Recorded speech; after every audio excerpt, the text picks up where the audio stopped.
ان الذین یرمون المحصنات الغافلات المؤمنات، بے شک وہ لوگ جو تہمت لگاتے ہیں پاک دامن بے خبر مسلمان عورتوں پر، لعنوا فی الدنیا والآخرہ، لعنت کی گئی ہے ان پر دنیا و آخرت میں، وَلَهُمْ عَذَابٌ عَظِيمٌ، ان کے لیے عذاب بڑا ہوگا، یوم تشہد علیہم السنتہم، جس دن گواہی دے ان کے خلاف زبانیں ان کی، وایدیہم اور ہاتھ، وارجلہم اور پیر،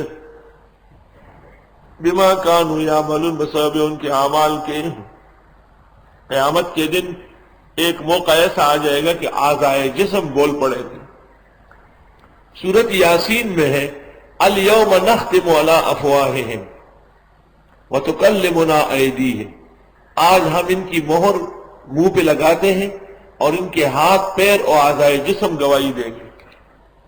یومئذ یوفیہم اللہ دینہم الحق، اس دن پورا دے گا اللہ ان کا دین برحق، وَيَعْلَمُونَ، اور جان لیں گے، ان اللہ هو الحق المبین، بے شک اللہ برحق اور واضح ہے۔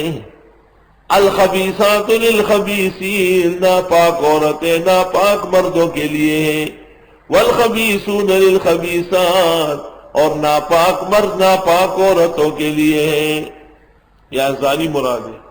والطیبات للطیبین والطیبون للطیبات، پاک عورتیں پاک مردوں کے لیے، پاک مرد پاک عورتوں کے لیے۔ اولئک مبرؤون مما یقولون، یہ پاک لوگ بری ہیں ان باتوں سے جو یہ کہتے ہیں، لہم مغفرۃ ورزق کریم، ان کی مغفرت ہوگی اور ان کے لیے روزی ہوگی عزت کی۔